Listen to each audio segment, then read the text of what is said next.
शेतकरी बांधवांनो, सद्यस्थितीत आता खरीप हंगाम पूर्ण झालेला आहे. शेताच्या मशागती झालेल्या आहेत आणि अशा पद्धतीने सऱ्या सुद्धा जे आहे ते शेतकऱ्यांनी तयार करून ऊस लागवडीची लगबग चालू आहे. आता ही लगबग याच्यासाठी आहे की जसं जेवढं जास्तीत जास्त लवकर आपण लागवड कराल तर तसा जो आहे तो प्रोग्राम सुद्धा तारखेने हाय निघत असल्या कारणाने शेतकऱ्यांची गडबड चालू आहे. पण लागवड करत असताना काही चुका ज्या आहेत ते शेतकऱ्यांच्या होत आहेत, तर त्या संदर्भात जे आहे ते आपण थोडेसे निरीक्षण या ठिकाणी घेणार आहेत. तर बाबा, आपलं नाव काय म्हणले? सुरेश जाधव. जाधव साहेबांचा हा प्लॉट आहे आणि त्यांचं घरचंच बेन जे आहे ते तिकडे दिसतंय आपल्याला. MS 10,001चं ते बेन जे आहे ते लागवड त्यांनी करत आहेत आणि घरचंच बेन आहे. तर घरचं बेन असल्याच्यानंतर शेतकरी बांधवांना विनंती आहे की थोडंसं म्हणजे बेनाचं नुकसान जरी झालं तरी हरकत नाही, पण चांगलं बेन जे आहे ते आपण लावणं गरजेचं आहे. आता या ठिकाणी जर बघितलं तर आपण कसं ठक्कर पद्धतीने लागवड करतोय, आहे का नाही? आणि एका बेनाला कमीत कमी 4-5 डोळे आहेत, आहे का नाही? तर आता निरीक्षण शेतकरी बांधवांनो आम्ही घेतली आणि निरीक्षण पाहिले तर या ठिकाणी जे आहे ते हा एक डोळा बरोबर आहे, पण हा डोळा जो आहे तो पूर्णपणे आपण जर पाहिलं तर हा ऑलरेडी उगवून आलाय. आता हे जर आपण दाबलं तर हे उगवतंय का? तर उगवणार नाही, हे नष्ट होऊन जाणार. आणि समजा हाला पण मार लागला आणि हा पण नष्ट झाला तर तुटाळ होणार. हा एक विषय. दुसरा विषय शेतकरी बांधवांनो, आपण जर जवळून पाहिलं तर अशा पद्धतीनं कांडी किडीचा प्रादुर्भाव झालेलं सुद्धा बेन जे आहे ते आपल्याला या ठिकाणी दिसालेलं आहे. कांडी किडीचा प्रादुर्भाव हे सरसकट सगळ्या ठिकाणी झालेला आहे. ऊस आतमधून भोंग झालेला असतो. ह्या ठिकाणी सुद्धा दिसालेत का हे छिद्र आहेत का नाही, भोक पडलेले.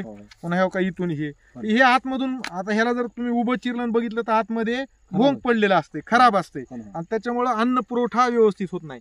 आणखी हे पण बघितलं, इथं पण जर बघितलं तर हे अशीच परिस्थिती आहे. मग आता ह्याच जागेवर जर बघितलं किंवा डोळे थोडेसे उगवून आलेले आहेत, आहे का नाही? आता हे खालच्या साईडचं बेन आहे. आता तेच आणखीन तिथं बघा पलीकडं हे सुद्धा म्हणजे एकाच जवळजवळ जर आपण पाहिलं तर अशा पद्धतीने हे सुद्धा सगळं उगवून आलेलं, हे पांगशा फुटलेलं हे जे बेन आहे शेतकरी बांधवांनो, तर विनंती आहे 21 शुगर्सच्या माध्यमातून जे काही आपण डेव्हलपमेंटचे कार्यक्रम घेतोय तर त्याच्यामध्ये वारंवार सांगितलं जातं की असं बेन जे आहे ते आपण वापरायचं नाही. हे खालचं बेन आहे की नाही? हे जर असंच आता हे जर लावलं तर उगवून येईल का?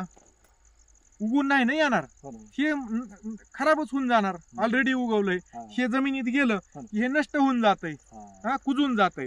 त्याच्यामुळे इथं तुटाळ पडते आणि तुटाळ जेवढी जास्त होईल तेवढं आपलं ऍव्हरेज कमी होणार, तेवढी ऊसाची संख्या कमी होणार.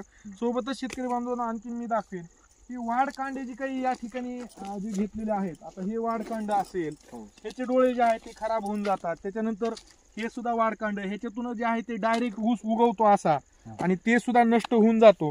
त्याच्यामुळे काळजी जी आहे ते आपण घ्या की जसं या ठिकाणी एकदम खालचं पण बेन वापरलंय किंवा काही काही ठिकाणी पांगशा फुटून आलेलं असं हे जे आहे. आता हा भाग जर आता बघा, ही तुम्ही कांडी इथं लक्ष ठेवा, इथं वाटलं तर खून ठेवा. नंतर काय होतं, इथूनच सुरळे असे वर यायला चालू होतात आणि ते नष्ट होऊन जाते.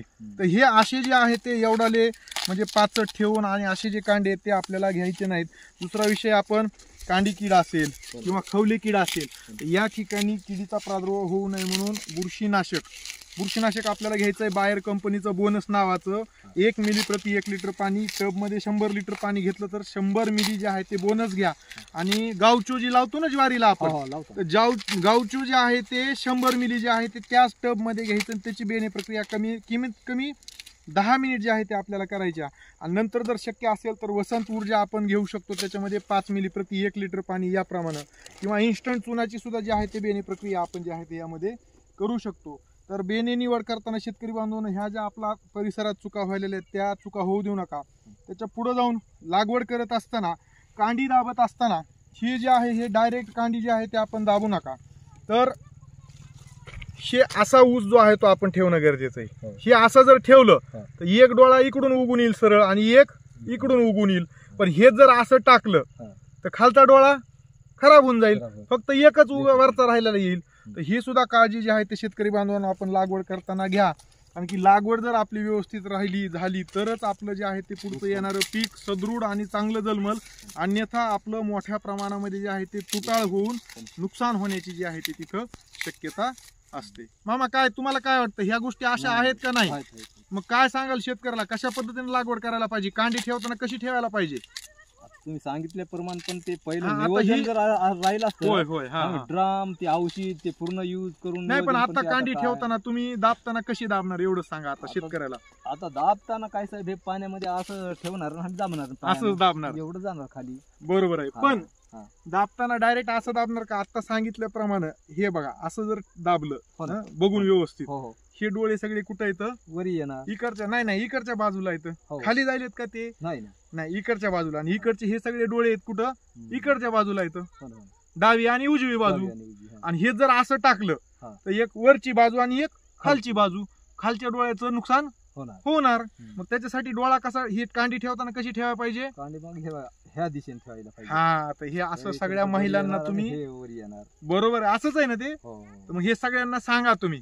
आता लागवड कशी करणार मग तुम्ही? आता मी दाबणार म्हणजे आता उद्यापासून जे दाबायचं हा, ना, हा, ते हा. प्रक्रिया करून सांगून मग असं दाबणार समजा. हा, तर हे दोन्हीकडचे हे डोळावर येणार आणि हे येणार. बरोबर हे आहे. असं जर गेलं तर होय. एक साईड शार्ट होणार, एक साईड उगवून खरी होणार. गोष्ट आहे. आणि ती म्हणजे बरं, ह्याचा होणार. आधी विचार केला होता का नाही आपण कधी? नाही ना, कधीच नाही. मग आता मात्र विचार आता करून करू, हो, व्यवस्थित हो ना, लावा. हो ना.